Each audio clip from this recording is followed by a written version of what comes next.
Gather round, people, because I have a love story to tell you. A love story like none other.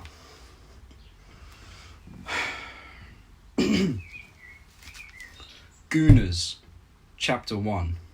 I want to note that the name Gooners is meant to be a play on the word goners.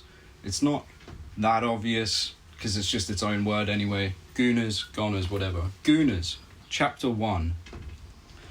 For reality, in cause of the delusional night scene where a young man smoking Dutch cigarettes and her plan, a young woman, leg pains, subsided to an evening in chase of the best goon that would destroy everything. In any ordinary day, the coexistence of these two protected species was like taut strings wrapped around each other's necks, extincting one another. But today was no ordinary day. In fact, the day was so entirely opposite of ordinary that neither one of them would know how to perceive normality again. Their mutual, a frenemy, a real hermaphrodite, has died from overbearing pain. Chabby used to be a detestably snarky drama freak with all the rotten problems that are inherent in both men and women, genetically intertwined in a way that was not entirely unpleasant, but extremely difficult to be around. Chabby went by its pronouns and had superpowers that really bothered everybody. But more than ever, it just used one: mind reading. It was always mind reading to get a scoop of drama to stir out of anyone. Chabby fucking lived for drama. Chabby was obsessed with gossip, and slurping up any spilled tea was Chabby's authentic way of existence. Chabby, at times, if the story was juicy enough, even knew things about you that hadn't happened yet. It put most of this focus into exposing celebrity gossip and constantly being involved in new YouTube drama, uncovering disturbing evidence of famous celebrities' misdoings in the past, present, and future, with precision only barely replicable by the chronovisor. But when it wasn't making life hell digitally, it was totally wrecking the lives of our two misconstrued constituents. Chabby smelled cosmic level highs seeping in the shade these two cast, often going out of its way to stir the palpable story by blurting out controversial thoughts each of these troubled brains might have had or will have. And the drama mill would spin and spin and spin. Boyt. Boyt was a thinker type, interested in classic movies, philosophy, and old boring literature that made him so uninteresting it almost didn't matter that he smoked cigarettes at all. Most of all, Boyt loved gooning.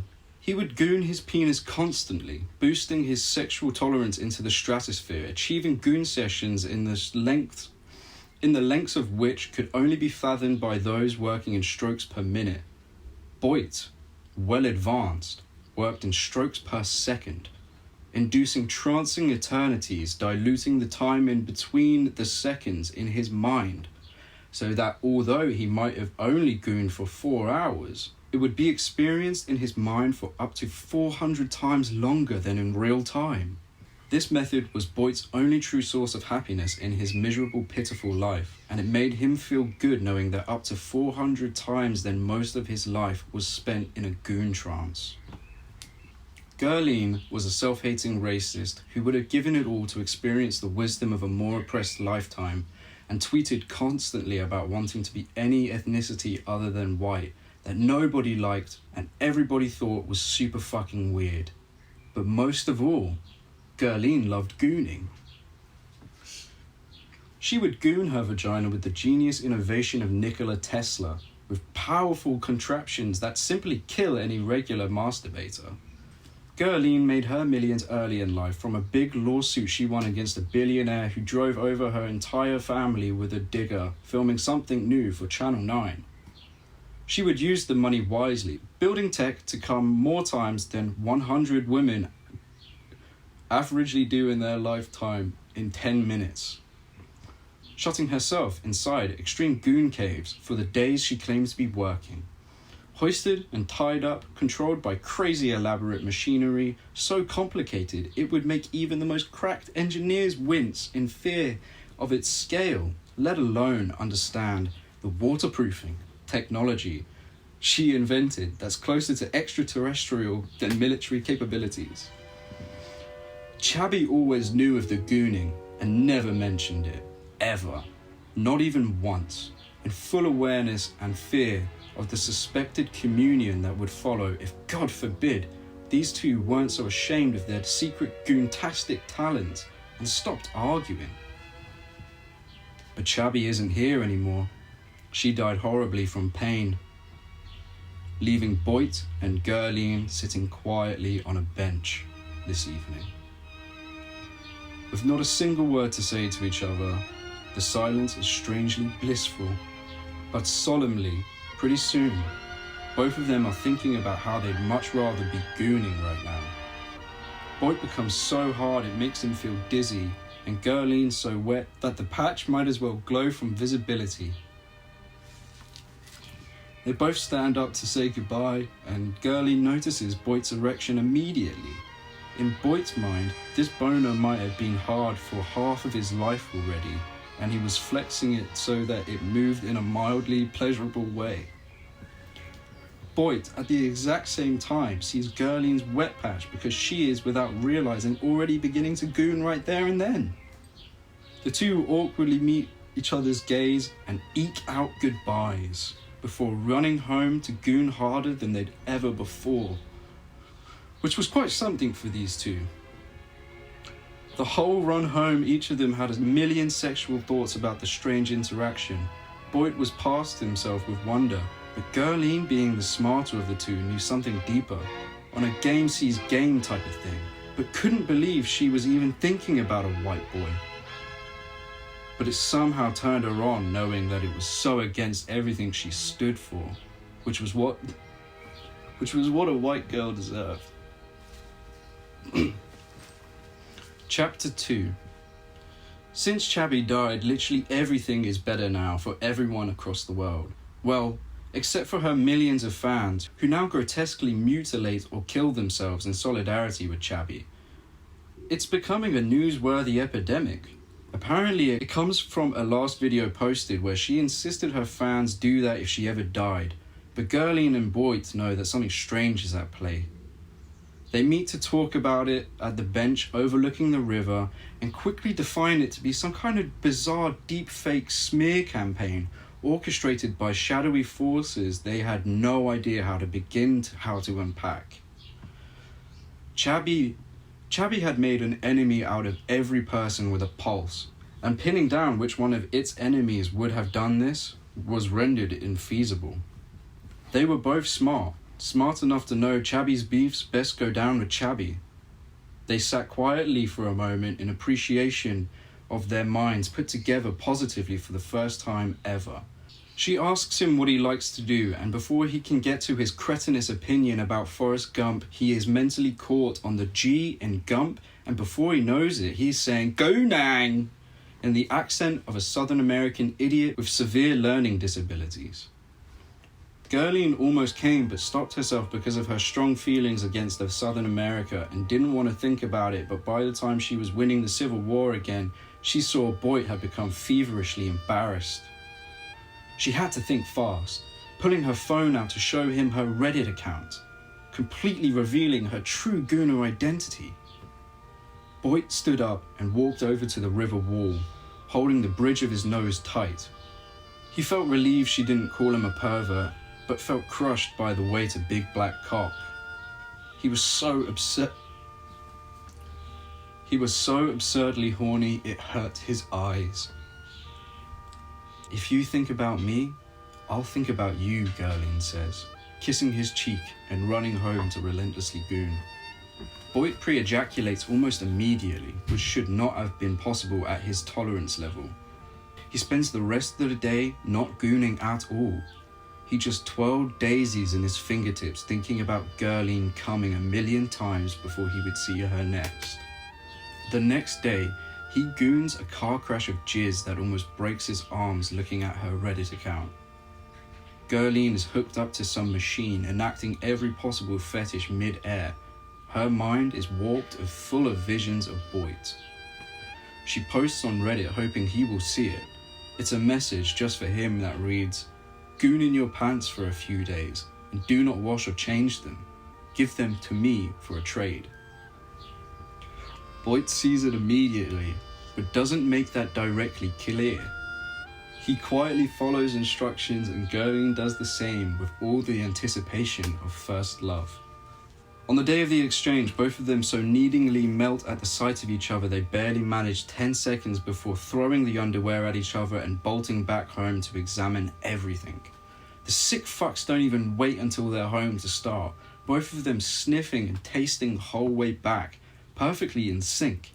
The two of them explore in the exact same way too, covering as much of their heads as they can in the underwear and gooning themselves silly.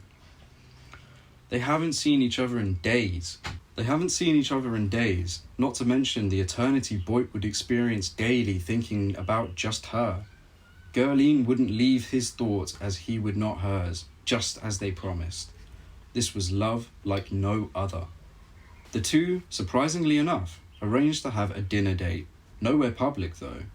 Should they put anyone off their food somehow, but decide to meet at the bench before going to Boyt's house. It's the first time in a moment their heads are clear to finally start finding out the things you usually would know about the person you love before wanking for days over them. It's important to remember these two have done nothing in their lives but argue because of Chabby. So now is the only time they've ever considered what the other person likes instead of dislikes. Boyt loves vanilla flavoured ice cream that's vanilla flavour because his mum used to make vanilla ice cream before becoming too irradiated from her time spent working in the radiation factory, which meant she had to move to the special town the government have for used up radiation workers. Boyt doesn't like to think about the so-called government town that others say is too costly to maintain and claim old radiation factory workers are upcycled back into plutonium underground. His dad spends his days crying, digging absolutely everywhere trying to find his wife, and effectively nowhere near the supposed place where he might find Boyt's mum, before she has turned into an evil stone. Now Boyt has to live in hell in an apartment that is full of plutonium and uranium that his dad cries on and sometimes kisses. Girline was so touched by Boyt's horrible existence because it involved digging to some capacity, which made her almost wish his entire family, parents, brothers, sisters, cousins, aunts, uncles, were all mowed down by a sleeping billionaire and a digger. And finally gained some kind of closure that her own life, although ruined, was pretty much okay. She didn't care that Boyt was extremely dangerous to be around because he was massively radioactive. She knew she could help Boyt, and was more than happy to do so. Girline told Boyt about that terrible day back in 2013 and how she attained generational wealth all to herself and that lawyer. Boyt was honestly pretty flustered, unable to control his facial expressions as he felt terrible about how traumatized she probably is, but inside him, all the hope of winning the lottery. "Why don't we buy a castle?" Girline says. "A goon castle?" Boyt remarks playfully. They both laugh because this is the funniest and truest thing either of them had ever thunk. For the rest of the night, they ride buses to nowhere in particular, eating vanilla ice cream and chatting about life, music, art, and anything that could possibly draw information from a person. Boyt found out every movie Girline had seen, which was not many, which made him excited knowing he would get to show her all his favourite movies of all time, like Terminator, Jaws, and all of the Godfather films. Girline talked about her favourite colours and how they made her feel. Musicians that were important to her because dancing was the only time other than gooning she felt truly in place and mentally still. She spoke about her advanced understanding of robotics and high-tech gizmos that fascinated Boyt, but were completely lost on him. He was so interested in what every next word would be, he didn't bog her down with questions, needlessly asking her to explain to him in an understandable way. so Girline spoke like gooned fluid from one thing to the next, and didn't talk about how she was white at all. They spoke and spoke for hours upon hours until the buses stopped wherever they were. It didn't matter where they were, because the bus station was opposite a luxurious 5-star hotel. They went inside, and Girline booked the top floor penthouse for the night. Boyt had never been inside a place as nice as this ever, and Girline and Boyt ordered every item they could, generously tipping room service and spending thousands drinking fancy bottles of wine mixed with other fancy wines in a truly barbaric way, even to a barbarian standard. As the night comes to a close, they collapse in front of the TV. Girline picks up the remote and immediately inputs 666 into the keys, and bringing up the paywall for some super swanky porn channel. As she is filling in the details, Boyt pauses nervously. I've never had a goon bud before. And Girline is shocked. Although she had never had a physical person to goon with, Girline often only gooned with some other person in the world because it was dirtier. Boyt could never, because of the embarrassing heaps of radioactive rock that would cause his camera to go all fuzzy. Girline softly said, "I'll show you," pulling out a tiny box that, when opened, elaborately expanded into a perfectly Boyt's dick-sized machine that, according to Girline, would perfectly simulate Girline's vagina in ways Girline could not, and up to 1,000 times more powerfully. She wanted to test Boyt's durability, and Boyt was more than ready to be tested. She slowly turns the machine up, fully aware it might just kill him. Past the 500 mark, Boyt is still gooning strong. She turns it up more, and Boyt has a little bit of foam appearing at the side of his lips from how his mouth is moving. She goes to turn it down, and Boyt stops her and gestures for her to crank it up. Girline is astounded. She turns it up to 1,000, and Boyt starts frothing at the mouth, entering a new Zen state, the goon state. He reaches over and demonstrates his true gooner powers by making Girline come in a way no machines ever could, slowing all space and time for Girline until she is transferred into a higher plane of consciousness, where she spends the very same eternities Boyt experienced every day, gushing cum. The two goon all night, into the day, into the night again, into the night. When police finally come to do a wellness check on whether these two are even still alive, Boyt hands them thousands of money in cash, telling them all to just fuck off. And they gooned again until the money Boyt gave them ran dry. Chapter 3. Girline bought Boyt his own place away from the rotten stones that caused his skin to peel, and paid for the most effective treatment to mend Boyt's body, and over some years, Boyt would become tremendously stronger.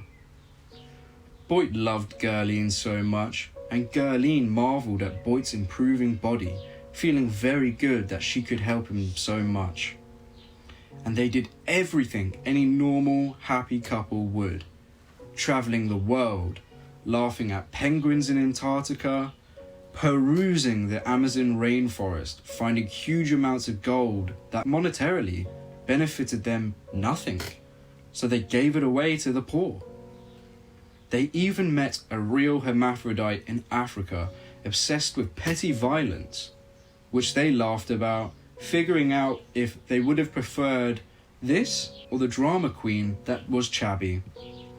But after the African man-woman whose name they did not catch hit a woman's arm so hard it made her cry, they decided it was probably just the exact same amount of agony.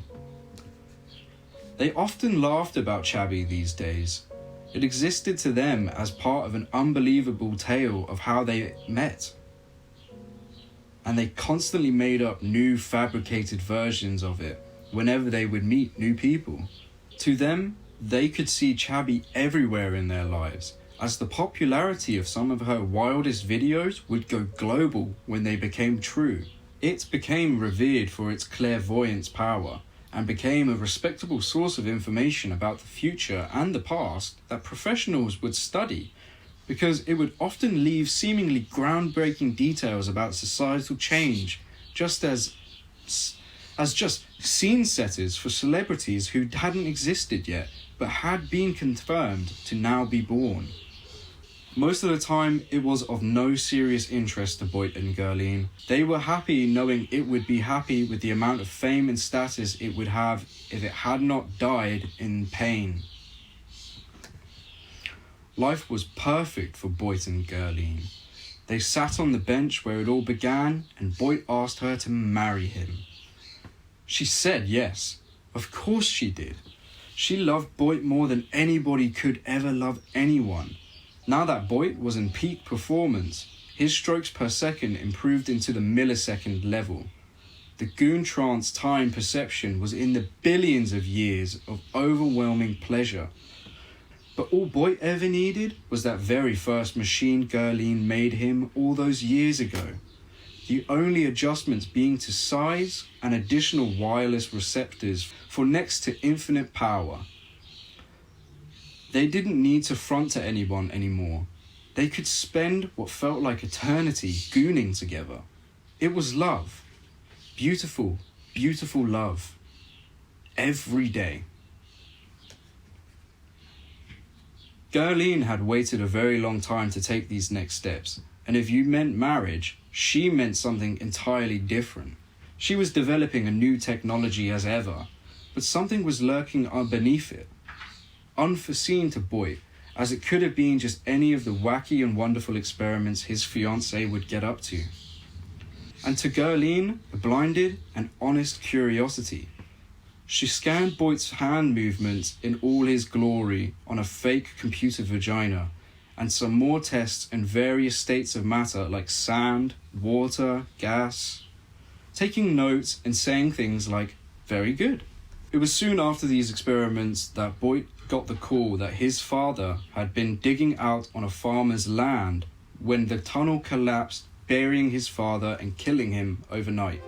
Boyt completely forgot his father even existed and never even bothered to tell him he was leaving, so Boyt felt quite bad about never even getting to tell his dad he was getting married, let alone abandoning him to a totally obvious and just as eventual death.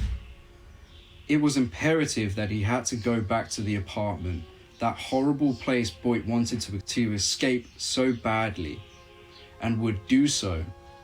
And he would do so for what was possibly left of his dad. Girline hesitated at first, worrying about the radiation and if it would set him back, but understood that it meant more than that to Boyt, and that it wasn't a long time. She could just pay for him to be treated again anyway. So off Boyt went, back to mini Chernobyl. When Boyt got there, he realized immediately that something was different. All of the trees nearby had green leaves instead of the all-year-round brown leaves that grew when Boyt was there. Even the air just felt less dense.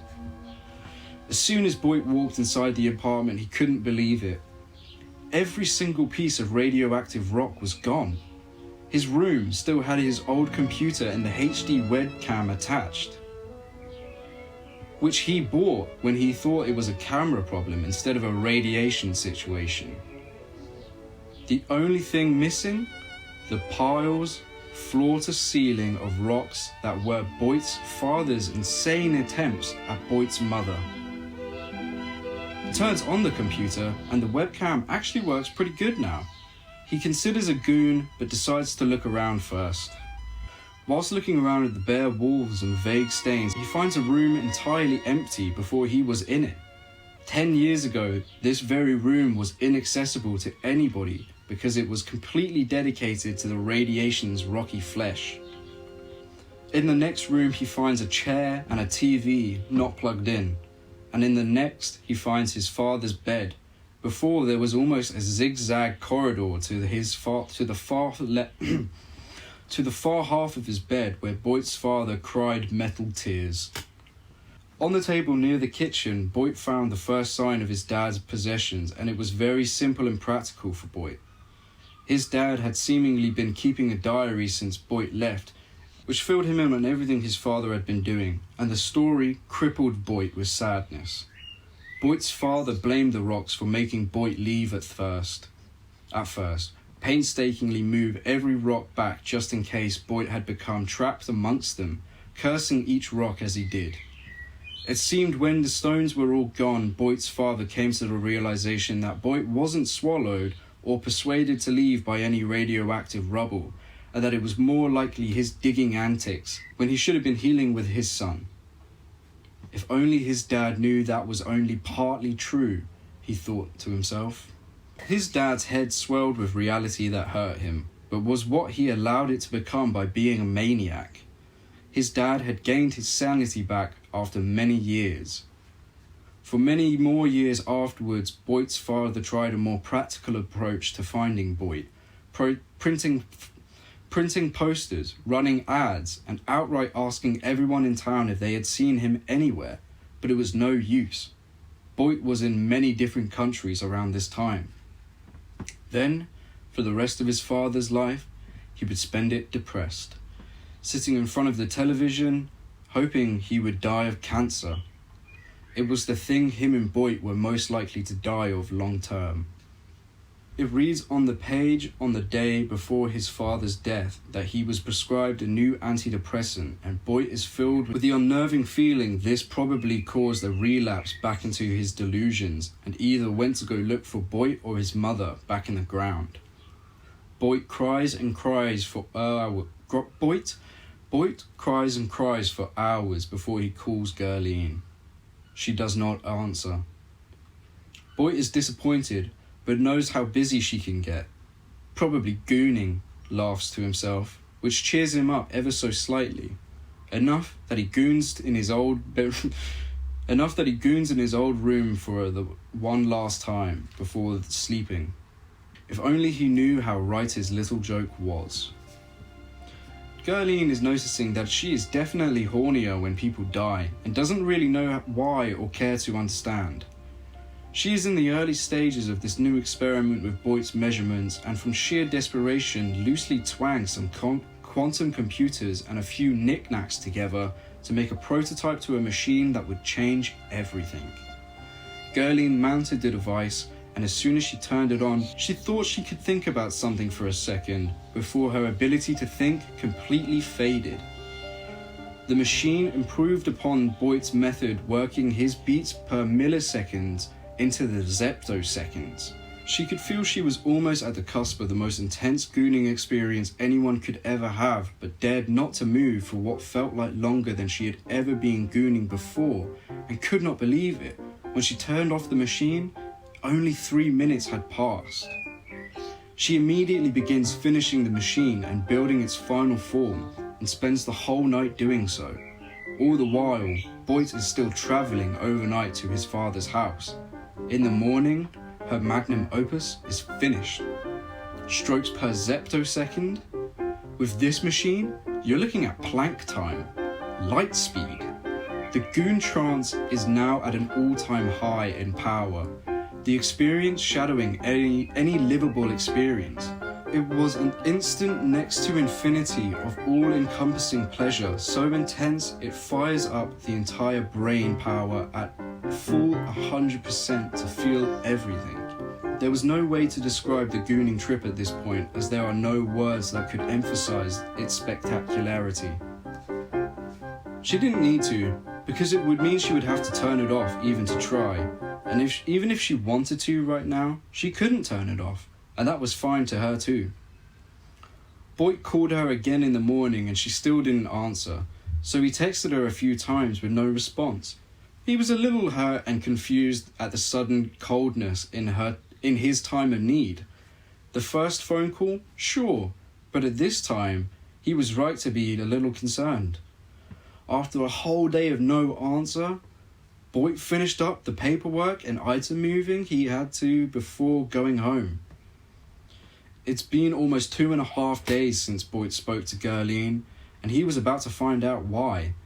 He sort of expected to hear the dull hum of the goon machine she built in the lab, but was surprised to hear nothing. He knows where to look though, and heads straight to the goon lab anyway, where he finds her on this new sleek contraption. He tries to wake her up with no response. He turns off the machine at the big obvious power button that she always used in all of her designs, and it's like her frozen body is reanimated and she falls hard onto the ground. Without saying a word, she totally blanks Boyt, who is desperately trying to explain his feelings to her as she creates a second machine to fit the size of Boyt's dick. He greatly objects, but she puts it on anyway and click. Boyt is transported to Gooner heaven. She mounts her machine and goes back to Gooning too. It is incalculable the time they would experience in this session, but in reality, it was a month before Boyt would somehow turn off the machine. Boyt tried to get Girline up by turning the machine off, but she turns it back on instantly when she is lucid enough to get back on. Boyt watches her do this for days, then another month. Girline eventually does stop, but only to break up with Boyt so that he can't turn off the machine anymore. The wedding is off, Boyt cries. Girline mounts the machine and turns it on again. Boyt packs his things, trying not to be as devastated as he was. He remembers every beautiful word she said on the bus as he rides it to his house. When he gets inside, he thinks about calling her, but doesn't bother. She is gooning, no doubt. He looks to the corner of the room where someone might be, but isn't. He walks to the corner with his machine in hand and tugs his flaccid penis, crying until it is hard enough to jam inside the machine, and he turns it off. Gooners. Jesus. It's so hot. I'm not like the best, I'll be honest, I'm not the best speaker. I don't talk enough to really read. I don't read or talk enough very well, guys. I do painting stuff, not reading or talking. And editing, I do editing, which I'm gonna be doing because I said a lot of things.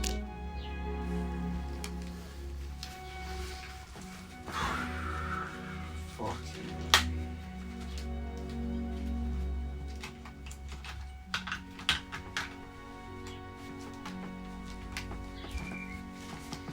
Fucking hell.